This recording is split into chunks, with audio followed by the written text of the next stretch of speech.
जो हमको भले और बुरे के ज्ञान का अर्थ हमको समझाता है। इब्रानियों की पत्री 4 अध्याय और उसका 15 वचन। परमेश्वर का वचन हमारे लिए मधु के समान है, जो हमारे कड़वे अनुभवों को एकदम मधुर बना देता है और हमको शांति देता है, तसल्ली देता है। बच्चों को मत खेलने दीजिए प्लीज, ये आदत उनको लग जाएगी। मत खेलने दीजिए, कम से कम प्रभु के घर में मत खेलने। छोटे जरूर हैं और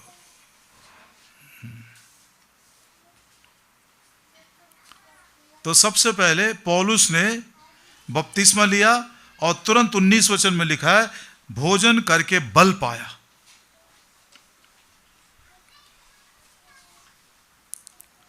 सबसे पहला काम यह आपको करना है। स्टूडेंट्स को मैं हमेशा बोलता हूं, बिना बाइबल पढ़े स्कूल कॉलेज में मत जाना, और जब लौटते हैं बिना बाइबल पढ़े आप अपने बिस्तर पर भी मत जाना। सिंपल सा लगता है।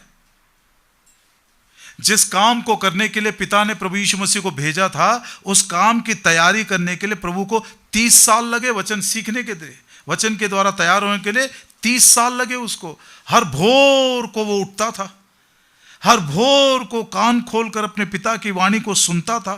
धीरे धीरे धीरे बदलता हुआ चला गया। यह वचन कोई ज्ञान की बातें सीखने के लिए नहीं, कोई जानकारी प्राप्त करने के लिए नहीं, या यह वचन कोई वचन देने के लिए या प्रचार करने का माध्यम नहीं है। ये एक गीत भी हम गाते हैं, वचन जब मैं पढ़ता तेरी वाणी सुनता, अपने आप को मैं, जोर से बोले, अपने आप को मैं। तो यह वचन किसके लिए? प्रचार के लिए नहीं है। यह कोई ज्ञान की बातें हासिल करने के लिए नहीं है।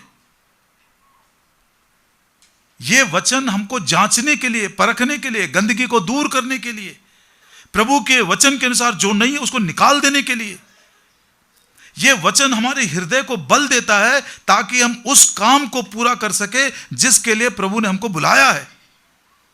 प्रभु यीशु मसीह 30 साल तक वचन सीखते रहे, 3.5 साल तक वचन के अनुसार चलते रहे, और जब समय पूरा हुआ पवित्र शास्त्र के अनुसार उसी वचन के लिए उसने क्रूस के ऊपर प्राण भी दे दिया।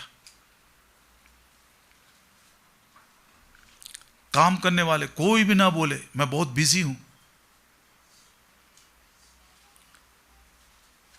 पुराने नियम में परमेश्वर ने राजा को भी हुक्म दिया था,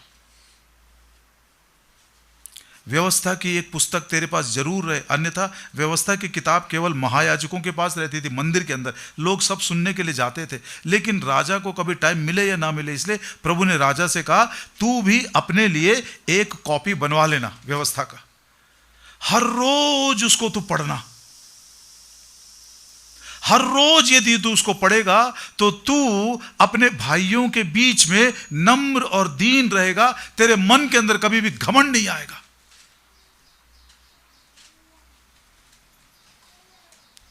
तो पहली बात, वचन पढ़ने के विषय में हमें किसी भी प्रकार की लापरवाही नहीं करना है।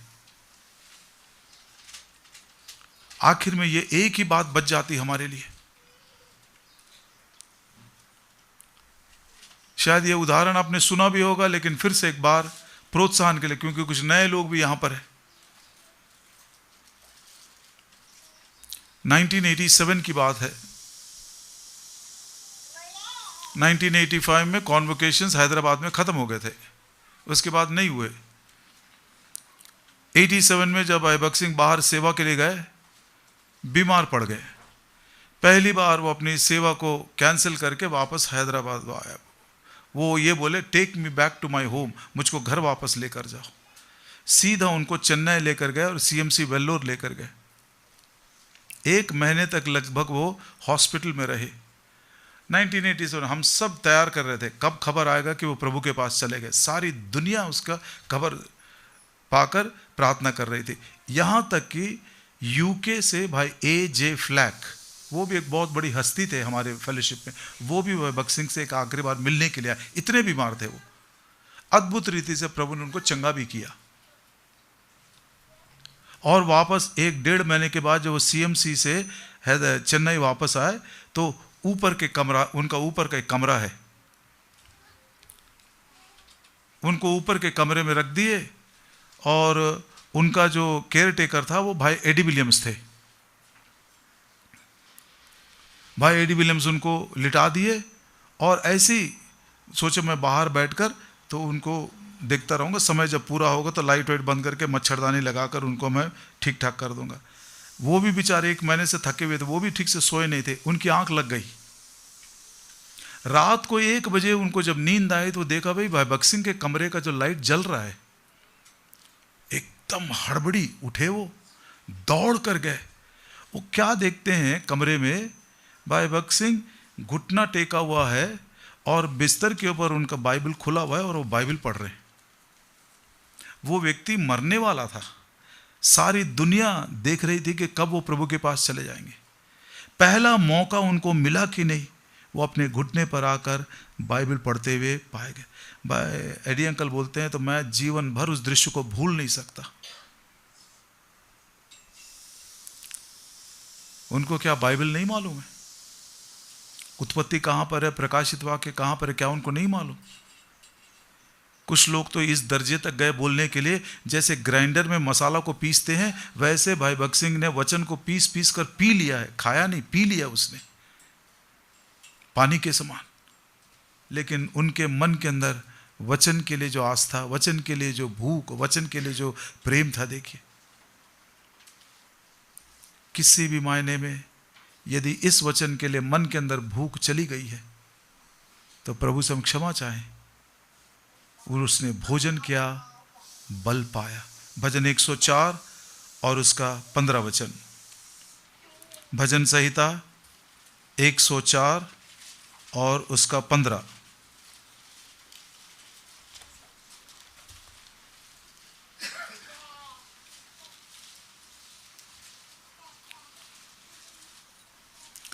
दाख मधु जिससे मनुष्य का मन आनंदित होता है और तेल जिससे उसका मुख चमकता है और अन्न जिससे वो संभल जाता है। थोड़ा सा हिंदी में फिर थोड़ा अलग आया है, इंग्लिश में पढ़ते हैं। KJV में पढ़िए प्लीज। हाँ हाँ, वह रोटी जो मनुष्य के हृदय को बल देती है। ब्रेड विच स्ट्रेंथनेथ मैन्स हार्ट। ये कोई पुरानी बातें नहीं है, लेकिन प्रियो इतने व्यवहारिक हैं, इतने अनिवार्य हैं, इतने अनमोल ये अभ्यास है हमारे जीवन का।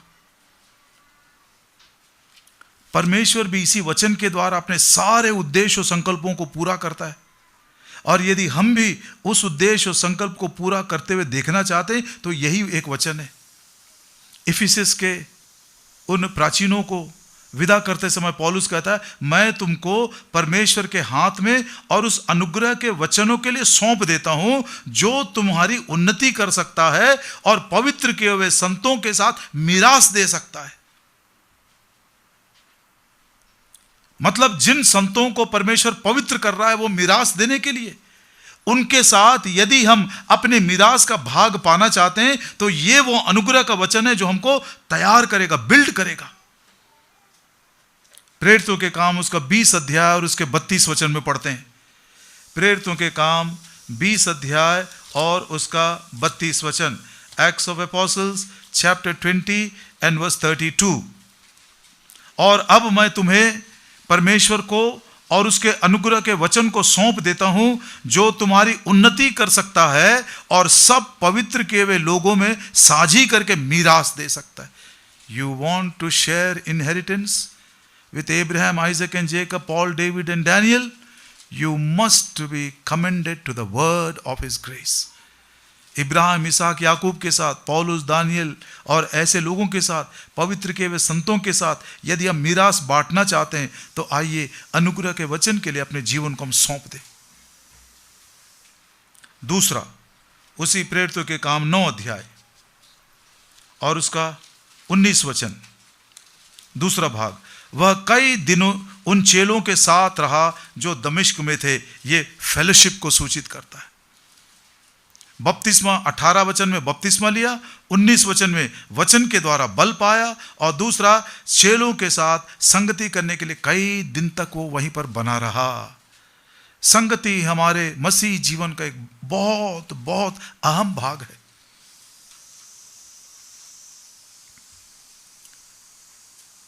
यह संगति केवल अच्छे समयों में नहीं, बुरे समयों में भी हमको प्रभु के लोगों के साथ संगति करना है। एक उदाहरण, इसी प्रेरितों के काम 3 अध्याय में पहली बार कलीसिया में एक बहुत बड़ा चमत्कार हुआ कि जन्म का एक जो लंगड़ा था वो चंगा हो गया। चंगा हो जाने के बाद जब सारे लोगों के अंदर भगदड़ मच गई, लोग यहां वहां दौड़ने लगे, प्रभु की महिमा करने लगे। अरे चमत्कार हो गया, अरे कितना बढ़िया काम हो गया, एक लंगड़ा चंगा हो गया, वो कूद रहा है, उछल रहा है। लोग इतने खुश हो गए थे। ऐसे खुशी के मौके पर वो लंगड़ा व्यक्ति है कहां? देखिए, वो वापस दोस्तों के पास नहीं गया, अपने घर में नहीं गया, दुनिया की सैर करने के लिए नहीं गया। आइए प्रेरितों के काम उसका 3 अध्याय 11 वचन में पढ़ते हैं।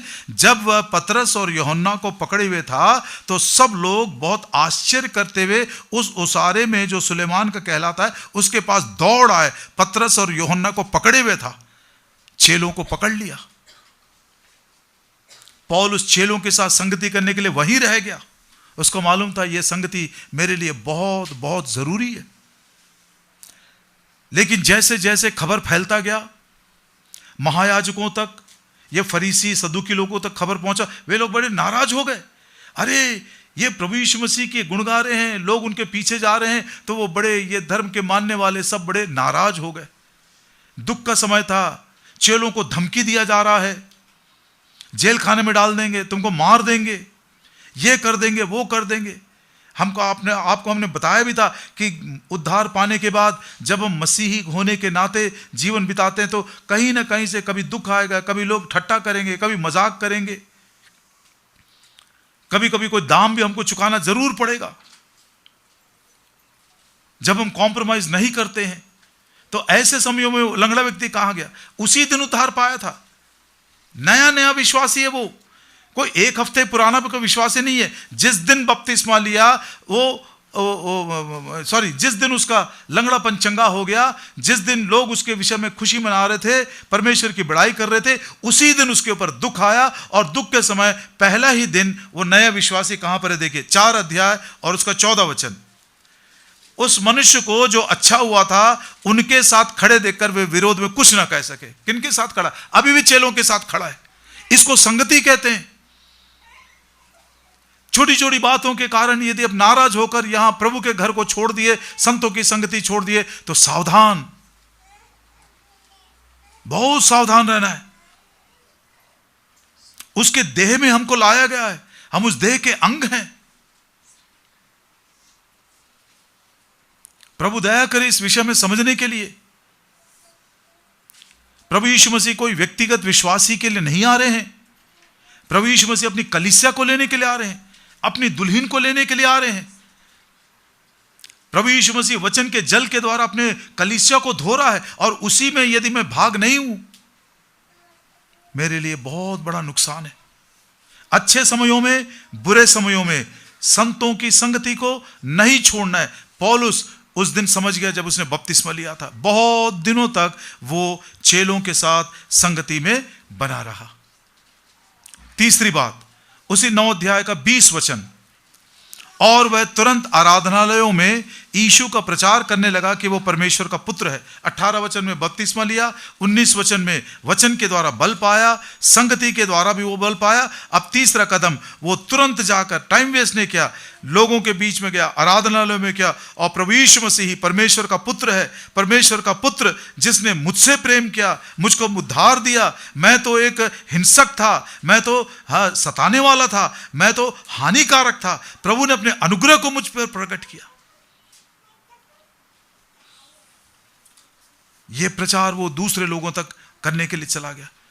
वर्तमान दिनों में ऐसा खुलेआम सुसमाचार प्रचार करना हमारे लिए बहुत बहुत मुश्किल हो गया है।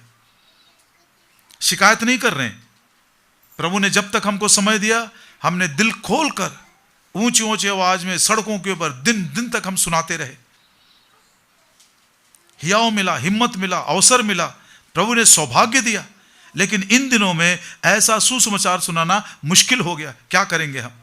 इसीलिए मैंने वो बात का जिक्र किया था, बपतिस्मा लेते समय आपने अभी से शुरू कर दिया प्रचार करना। कैसे? मुंह के वचन से नहीं, वर्डलेस प्रीचर, अपने जीवन की गवाही के द्वारा। पढ़िए फिलिपियों की पत्री 1 अध्याय और उसका 27 वचन। फिलिपियों की पत्री 1 अध्याय और 27 वचन। लोग वर्डलेस प्रीचर के द्वारा बड़े प्रभावित होते हैं। फिलिपियों की पत्री 1 अध्याय और उसका 27 वचन। पौलुस कहता है, केवल इतना करो कि तुम्हारा चाल चलन मसीह के सुसमाचार के योग्य हो। क्या होना चाहिए? तुम्हारा चाल चलन सुसमाचार के अनुसार। स्कूल में हो, कॉलेज में हो, दफ्तर में हो, कारखाने में हो, हॉस्पिटल में हो, घर में हो, बाहर हो, प्रियो, हमारा चाल चलन हमारे जीवन के गवाही के द्वारा लोगों को यह बात समझ में आ जाए कि यह व्यक्ति कुछ अलग है। इसीलिए पौलुस कैसा कहा, मसीह का सुसमाचार मेरा सुसमाचार है।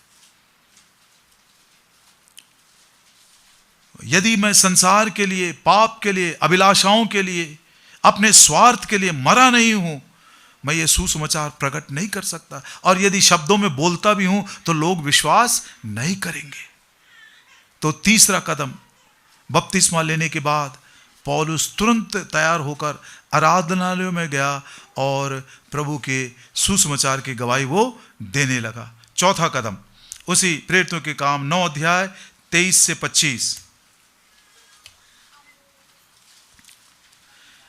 जब बहुत दिन बीत गए तो यहूदियों ने मिलकर उसे मार डालने का षड्यंत्र रचा, परंतु उनका षड्यंत्र शाऊल को मालूम हो गया, तो वे उसे मार डालने के लिए रात दिन फाटकों पर घात में लगे रहते थे। परंतु रात को उसके चेलों ने उसे टोकरे में बैठाया और शहरपनाह में से लटकाकर उतार दिया। हमने आपको बोला था कि बपतिस्मा देने के बाद दुख आएगा, मुसीबत आएगा। देखो, आता ही है। बड़ी नम्रता से एक विचार मैं आपको बोलता हूं। कभी कभी जब चारों तरफ शांति बहाल होती है ना, तो मैं और मेरी मिसेस प्रार्थना करते, Lord why is there such pin drop silence round about? क्यों इतना शांति है?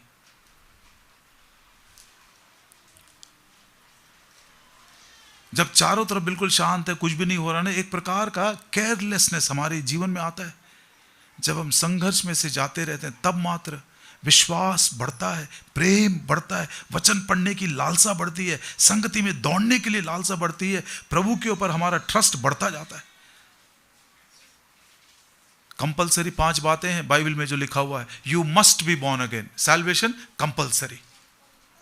You must worship in spirit and in truth, आराधना करना compulsory. You must be about your father's business, प्रभु की सेवा करना कंपलसरी है। You must through tribulations go through to the kingdom of God, दुख में से, मुसीबत में से कंपलसरी जाना है प्रभु के राज्य में जाने के लिए। नहीं आए तो प्रभु से प्रार्थना करिए, प्रभु जी क्यों मेरा जीवन इतना सुखी है? पढ़ी, ये 4 वचनों पढ़ लेते हैं, तब आपको अच्छा लगेगा। ये हिंदी में आया कि नहीं आया मुझको उतना नहीं मालूम, लेकिन इंग्लिश में मदद करिए मुझको, नहीं तो मैं ही पढ़ता हूं जल्दी जल्दी। प्रेरितों के John's gospel chapter 3 and verse 7, यूहन्ना 3 का 7, marvel not that I said unto thee you must be born again. Must का मतलब कंपलसरी, बिना नया जन्म पाए ये कंपलसरी काम आप नहीं पूरा करेंगे, आपके लिए भविष्य नहीं है, आपके लिए भविष्य नहीं है, अंधकार में भविष्य है। ऐसी वेदना जो हम शब्दों में बोल नहीं सकते। यदि कोई लापरवाही से बैठा हुआ है, हाथ जोड़कर विनती करते हैं, नया जन्म पा जाइए, खोल दीजिए अपने हृदय को प्रभु यीशु मसीह को अंगीकार करने के लिए। दूसरी बात, इसी यूहन्ना का 4 अध्याय और उसका 24 वचन, God is a spirit, they that worship him must worship him in spirit and truth. Compulsory आत्मा और सच्चाई से उसकी आराधना करना है। तीसरा, लूका सुसमाचार उसका 2 अध्याय और उसका 49 वचन, लूका 2 और उसका 49, and he said unto them, Jesus said unto them, how is it that you sought me, wist you not that I must be about my father's business. Compulsory है प्रभु की सेवा करना। यदि कोई प्रभु के घर में कोई मदद कर रहा तो मत सोचना आप किसी मनुष्य की कर रहे हैं, सेवक की नहीं कर रहे आप। मुर्दकै की बात को हमेशा याद रखना। क्या मालूम इसी काम के लिए प्रभु ने तुझको बुलाया है, या इसी समय के लिए प्रभु ने तुझको चुना है। यदि तू इस समय हमारी मदद नहीं करेगी तो याद रख, कहीं से भी प्रभु अपने सहायता को लाएगा, लेकिन तू नहीं बचेगी। यह बात एस्तर को मुर्दकै ने कहा था, आप नहीं करोगे तो आपसे। देमास संसार से प्रेम करके चला गया, वापस नहीं आया, तो दुगने आत्मा का अभिषेक वाला तिमुथियुस को प्रभु लेकर आया। मैं कोई बहुत बड़ा तोपचंद नहीं हूं, यह तो मेरे लिए सौभाग्य की बात है कि प्रभु ने मुझको सेवा करने का मौका दिया और कंपलसरी करना है। चौथी बात, प्रेरितों के काम 14 अध्याय और उसका 22 वचन। प्रेरितों के काम 14 अध्याय और उसका 22 वचन, 14:22, confirming the souls of the disciples and exhorting them to continue in the faith, we must through tribulation enter into the kingdom of God। अवश्य है कि बड़े दुखों में से होकर परमेश्वर के राज्य में हमें प्रवेश करना है। सकरा मार्ग है, सीधा मार्ग है, दाएं बाएं मुड़ने की भी जरूरत नहीं हमको अनुमति नहीं है। कंपलसरी है दुख उठाना। और बपतिस्मा लेने के बाद पौलुस के जीवन में नए जीवन किसी चाल चल रहा है, वो न्यूनेस ऑफ लाइफ। देखिए कितना सुंदर, एक ही अध्याय में क्रमवार हमको बता दिया गया। इसको एक्सप्लेन करने की भी आवश्यकता नहीं है असल में। Strengthened by the word, fellowship of God's people, और तीसरी बात प्रीचिंग ऑफ द गॉस्पेल, चौथी बात suffering for the sake of the gospel and Jesus Christ, प्रभु के लिए, सुसमाचार के लिए दुख उठाना। मायूस नहीं हुआ, हे प्रभु जी अभी अभी तो आया हूं, मैं नया विश्वासी हूं, इतना जल्दी मुझको क्यों तो इसने मुसीबत में डाल दिया, लोग मुझको मार डालना सोचते हैं। लेकिन जिन चेलों के साथ वो संगति करता था, उन्हीं की सहायता मिली, उन्हीं की मदद उसको मिली, और लोगों ने उसको सुरक्षित रखा। और तो कुछ दिनों के बाद वो टोकरी में डालकर उसको बाहर के दीवार से नीचे उतार दिए। पांचवी बात, 26 वचन, ये आखिरी है। यरूशलेम में पहुंचकर उसने चेलों के साथ मिल जाने का प्रयत्न किया। हम सोचते होंगे भैया ये नया चेला था दमिश्क में, इसीलिए वो संतों की संगति में रहा। नहीं, लेकिन दमिश्क छोड़कर जब वो यरूशलेम में गया, वहां पर भी ढूंढ रहा, चेले कहां पर है, मैं जाऊंगा संगति के लिए। यरूशलेम में कलीसिया को ढूंढ रहा है। कलीसिया की इतनी जरूरत है हमारे जीवन के लिए। एक संदर्भ याद आ रहा, प्रभु यीशु ने जब 5000 लोगों को 5 रोटी और 2 मछलियों से खिलवाया, और बाद में खत्म हो जाने के बाद, बड़ा मेहनत का सेवा है वो, तो प्रभु ने उनको बरबस नाव में बिठाया, ऐसा लिखा हुआ है। He constrained them to sit in the boat। प्रभु ने ही जबरदस्ती उनको बोट पर बिठाया, और प्रभु उनके साथ नहीं गया, उनको बोला जाओ तुम उस तरफ जाओ, मैं थोड़ी देर के बाद इन सबको विदा करके आता हूं। और चेले लोग, रात हो गया है, और रात का समय, खेते खेते उनका हिम्मत निकल गया, हवा चलने लगी, आंधी आने लगी, और वे उस तरफ जा नहीं सके। और उसी समय प्रभु यीशु मसीह उस समुद्र के पानी के ऊपर चलता हुआ आया। उसको देखकर चेलों ने सोचा ये कोई भूत है। उन्होंने कहा मत डरो, मैं हूं। पतरस ने कहा प्रभु जी यदि तू है तो मुझको भी तेरे पास आने की अनुमति दे। 2 बड़े बड़े इंपॉर्टेंट फ्रैगमेंट्स लिखा हुआ है। He came down from the boat, नाव से नीचे उतर कर आया और वो डूबने लगा। जोर से पुकारा, प्रभु ने उसको पकड़ लिया। Then he came into the boat, फिर से वापस नाव में चढ़कर आया। मैं अचानक ये विचार सुनकर, मेरा समझकर, जिस समुद्र से उन्होंने मछली पाया था, अब वही समुद्र उनको डुबा देना चाहता है। मछली उनको कहां से मिला था? 5,000 लोगों को खाने के लिए समुद्र से मिला था। जिस समुद्र से उनको खाने के लिए भोजन मिला, वही समुद्र अब उनको डुबा देना चाहता है। क्या बात है, क्या सिखाना चाहता है प्रभु? कंस्ट्रेन के उनको जबरदस्ती, जाओ इस नाव में बैठकर। एक अनमोल विचार है। यह समुद्र जो है, प्रकाशित वाक्य के किताब के अनुसार यह संसार को दर्शाता है। The sea is like the world. इसी सी में से वो पशु निकलेगा। जिस संसार में हम रोटी खाते हैं, खाना खाते हैं, घर बनाते हैं, पढ़ाई करते हैं, नौकरी करते हैं, वही संसार एक दिन हमको डुबा देगा। और प्रभु की इच्छा है तुम अपने आप को जांचो, क्योंकि वो नहीं चाहता कि संसार के साथ तुम भी दोषी पाए जाओ। जिस दिन संसार का न्याय होगा, उस दिन संसार के साथ हमको नहीं रहना है। यहीं पर खाना खाना, यहीं पर काम करना, यहीं पर घर बनाना, यहीं पर हमको सेवा, सब कुछ यहीं पर करना। ध्यान दीजिएगा, जो संसार हमारे जीवन के रहने के लिए इतना सारा प्रबंध किया है, वही संसार एक दिन हमको डुबा भी देगा। और उस संसार से डूबने से बचाने के लिए परमेश्वर ने हमारे लिए जंगल में ही एक अच्छे मंदिर को स्थापित किया, the church in the wilderness. जिस समुद्र से मछली मिली खाने के लिए, अब वही मछली, वही समुद्र इन चेलों को डुबा देना चाहता है। एक प्रश्न यह भी है, नाव में जो बैठे हुए थे वो क्यों नहीं पुकार रहे? कितने लोगों ने पुकारा, हे प्रभु जी मैं डूब रहा हूं? कितने ने पुकारा? क्यों पुकार रहे? वो नाव को छोड़ दिया था। जो नाव में बैठे थे वो नहीं चिल्ला रहे हैं। जंगल में संसार से बचने के लिए परमेश्वर का वो उपाय, वही जहाज है। जिस दिन आप वहां से उतर जाओगे, जिस दिन उससे दूर निकल जाओगे, दुनिया आपको खा जाएगी।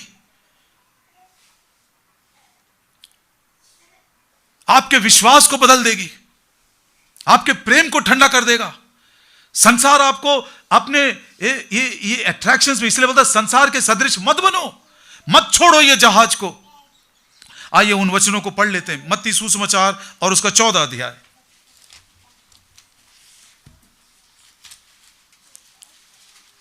प्रभु से सीखा मैंने इस बात को। मत्ती सुसमाचार 14 अध्याय,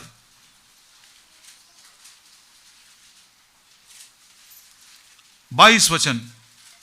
तब उसने तुरंत अपने चेलों को नाव पर चढ़ने के लिए विवश किया। प्रभु जी तूने ही बोला नाव पर चढ़ो, और यह नाव अभी डूबने वाली है, ऐसा हो सकता क्या? नहीं, एक अनमोल पाठ है उसके पीछे। 24। उस समय नाव झील के बीच लहरों से डगमगा रही थी, क्योंकि हवा सामने की थी। अधोलोक के फाटक भी प्रबल नहीं होंगे इसके विरोध में। नाव डगमगा तो रही थी, लेकिन डूब नहीं रही थी। जो नाव से बाहर निकला वो डूब रहा है, नाव नहीं डूब रहा है।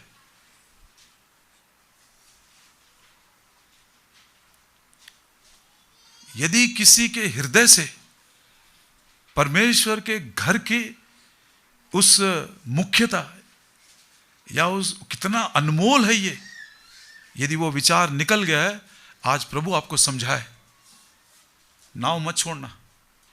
नाव कभी नहीं डूबेगा। डगमगा रही थी लेकिन डूबेगा नहीं। अधोलोक के फाटक आक्रमण करेंगे लेकिन प्रबल नहीं होंगे। जो निकलेगा वही डूबेगा। अब आगे देखिए 25। यीशु रात के चौथे पहर झील पर चलते हुए उनके पास आया। चेले उसको देखकर, झील पर चलते हुए देखकर घबरा गए और कहने लगे वो भूत है। प्रभु ने कहा ढाढ़स बांधो, मैं ही, डरो मत। पतरस ने उसको उत्तर दिया, हे प्रभु यदि तू है तो मुझे अपने पास पानी पर चलकर आने की आज्ञा दे। उसने कहा आ। तब पतरस नाव पर से उतरकर यीशु के पास जाने को पानी पर चलने लगे। इंग्लिश में लिखा है वर्स 29 में, क्या है मालूम? Came down out of the ship. नीचे उतरा। एक बार आपने नाव छोड़ दिया, आपका जीवन सिर्फ नीचे नीचे नीचे ही जाएगा। लेकिन पढ़ते हैं बाद में, जब उसने चिल्लाया 32 वचन में, ही केम इनटू द शिप, फिर नाव में वापस आ गया, तब वो किनारे गया। आप क्या सोचते हैं, कलीसिया को छोड़कर हम प्रभु के आगमन के लिए तैयार हो सकते हैं? मेरा मन कहता है नहीं हो सकते। कलीसिया को छोड़कर क्या हम बड़े काम कर सकते हैं? नहीं कर सकते। पौलुस को यह बात मालूम था। दमिश्क में था, चेलों के पास। यरूशलेम में आया, कहां पर है भाई? चेले कहां पर है? बताओ, मैं जाना चाहता हूं। प्रयास कर रहा है वो जाने के लिए। और जहां कहीं गया, यदि कलीसिया नहीं है तो वह कलीसिया बनाया उसने।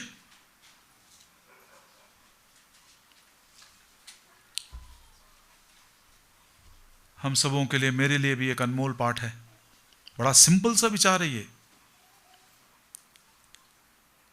इसको मैं बहुत बड़ा इंटरप्रिटेशन तो नहीं बोलूंगा, लेकिन मैं बोलूंगा ये डॉक्ट्रिन है, मसीह का सिद्धांत है ये। Doctrine of baptism. बपतिस्मा लिया 18 वचन में, 19, 20, 21, 22, 23, 24, 25, 26 तक जैसे क्रमवार कैसे कैसे पौलुस का जीवन, एक नए जीवन किसी चाल चल रहा है, वो न्यूनेस ऑफ लाइफ में चल रहा, वो हमको प्रोत्साहन मिला। आज अपने आप को हम जांचेंगे, प्रभु जी पौलुस के समान क्या मैं नए जीवन किसी चाल चल रहा हूं? वचन के द्वारा क्या मेरा हृदय मजबूत है? चेलों की संगति में, अच्छे समयों में, बुरे समयों में क्या मैं प्रभु के लोगों के साथ बना हूं? क्या प्रभु जी मेरे जीवन के द्वारा बिना शब्दों के भी मैं मसीही हूं? मसीह के सुसमाचार को, मेरा चाल चलन उस सुसमाचार के योग्य है, मैं पहुंचा रहा हूं? प्रभु जी दुख आएगा, और आया भी। देखिए उसी क्रम में पौलुस को कितना दुख हुआ। मैं क्या दुख उठा रहा हूं प्रभु के लिए? क्या दुख उठाया मैंने?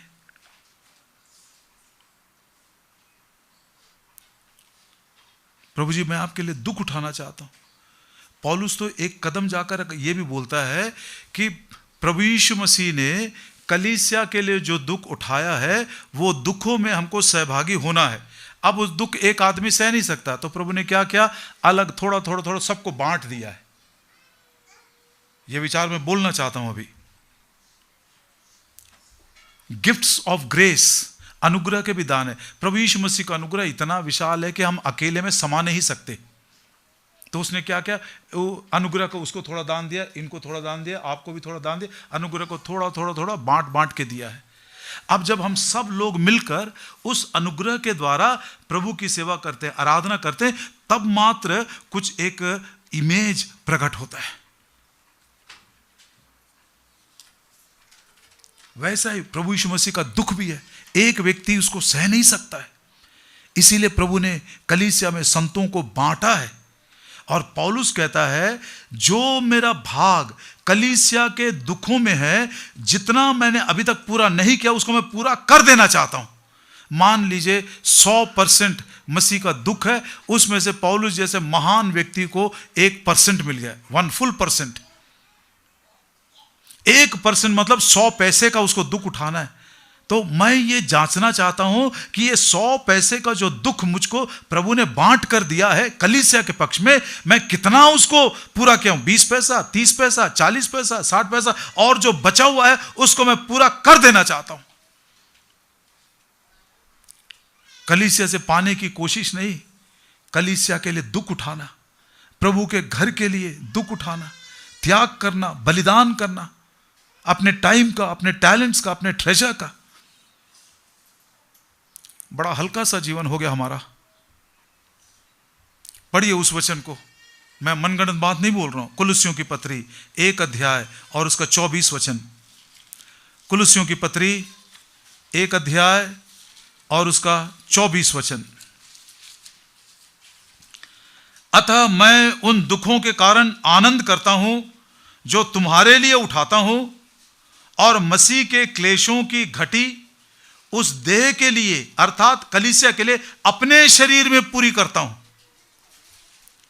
जो क्लेश मसीह ने कलीसिया के लिए उठाया था, और उनमें से जो मेरा भाग मुझको मिला है अपनी देह में, मैं उसको पूरा करना चाहता हूं।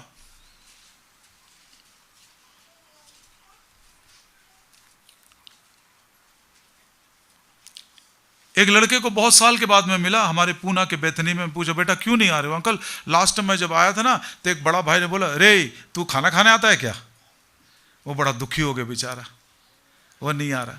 मैं बोला ऐसा सौभाग्य मुझको मिलता तो मैं खुश रहता। क्रूस पर कोई अपने आप नहीं चढ़ता है। बोलो भैया, कोई क्रूस पर अपने आप चढ़ेगा तो क्या बोलेंगे उसको? सुसाइड बोलेंगे। क्रूस पर अपने आप नहीं चढ़ते। कौन चढ़ाएगा? कौन चढ़ाएगा? यही बड़ा भाई खाने के लिए आया क्या? यही लोग क्रूस पर चढ़ाते। अरे क्रूस पर चढ़ने का मौका मिला तुझको, कितना खुश होना चाहिए। भाई हैं, दोस्त हैं, ये हैं, वो हैं, स्कूल वाले, वो लोग क्रूस पर चढ़ाएंगे। प्रभु यीशु मसीह अपने आप क्रूस पर नहीं चढ़ा, वो सुसाइड नहीं किया, वो तो बलिदान किया। और जब लोग उसको क्रूस पर चढ़ा दे, चेले थे उसमें, फरीसी लोग थे, सदुकी लोग थे, महायाजक था, रोमी लोग भी थे, यहूदी लोग भी थे, पिता का भी हाथ उसमें था। My God why have you forsaken me. प्रिय भाइयों बहनों, ये जो दुख के विषय में आज सोच समझना, बदल दीजिए उसको। कल के दिन यदि आपको कोई भला बुरा बोलता ना, मैं सच बोल रहा हूं, एक गीत गा दीजिए। क्या करना है? जोर से नहीं बोल रहे, आपको अच्छा नहीं लग रहा। यदि कोई आपको भला बुरा बोले तो क्या करना है? और घर जाकर उस व्यक्ति के लिए खूब प्रार्थना करो। जितना प्रार्थना करोगे उसके सर के ऊपर कोयला, अंगार का कोयला बढ़ता रहेगा। मैं करके देखा हूं ये सब, संजय भाई को मालूम है ये, मैं किया हूं ऐसा बहुतों के लिए। दुख उठाना बहुत जरूरी है। कल के दिन यदि कोई भला बुरा बोला तो उसके विरोध में नाराज मत होना। प्रभु आपको क्रूस के अनुभव में से ले जा रहा है। मसीह के कलीसिया के लिए, मेरी देह में जो मुझको दुख उठाना, संतों के लिए जो मुझको दुख उठा, मैं उस भाग को मैं पूरा कर देना चाहता हूं। और आखिर में प्रभु का घर, आप जहां कहीं भी जाइए, कुछ लोगों के विषय में मैं सुनता हूं, नगर में जब तक रहेंगे प्रभु के घर में आएंगे, पूना में जाएंगे तो नहीं आएंगे, क्योंकि वहाँ पर हमारे इस रिश्तेदार को बहुत लोग मौज मजा करने का समय।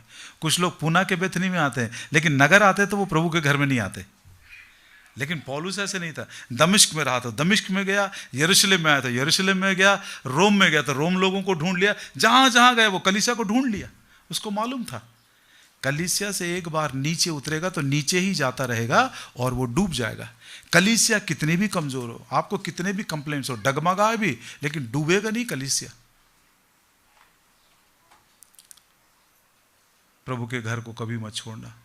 और ऐसे नए जीवन किसी चाल चलने के लिए, जिस दिन पौलुस ने प्रभु की आवाज़ को सुना, जिस दिन उसकी ज्योति को देखा, 2 प्रश्न पूछा, जीवन के अंत तक उन प्रश्नों का जवाब ढूंढता गया। आइए दोनों प्रश्न पढ़ते हैं। प्रेरितों के काम उसका 9 अध्याय,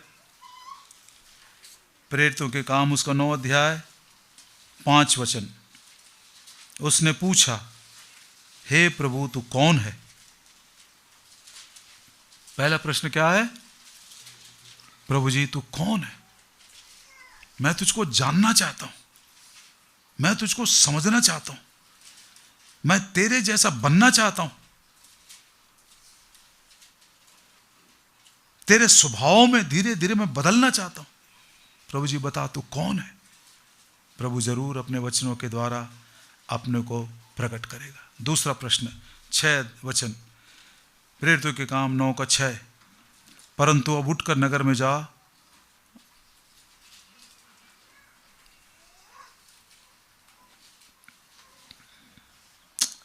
हिंदी बाइबल में नहीं आया है ना, इंग्लिश में नहीं, हिंदी में ना 22 अध्याय में आया शायद।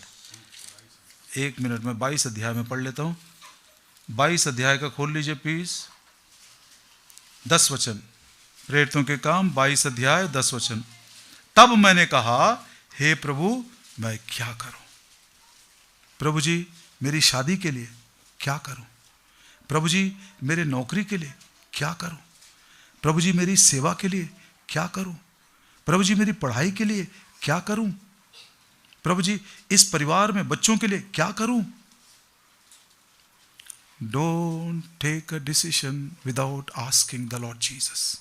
वो अंत को आरंभ से जानता है। मन के अनुसार कुछ भी मत करना, मन के अनुसार कुछ भी मत करना। प्रभु जी मैं क्या करूं? प्रभु जरूर बताएगा। यदि प्रभु के कहने के अनुसार हम करेंगे, सदा काल तक हम स्थिर रहेंगे। इस रीति से अपने आप को जांचते परखते हुए प्रभु के मेज में भाग लेने के लिए हमको तैयार करें।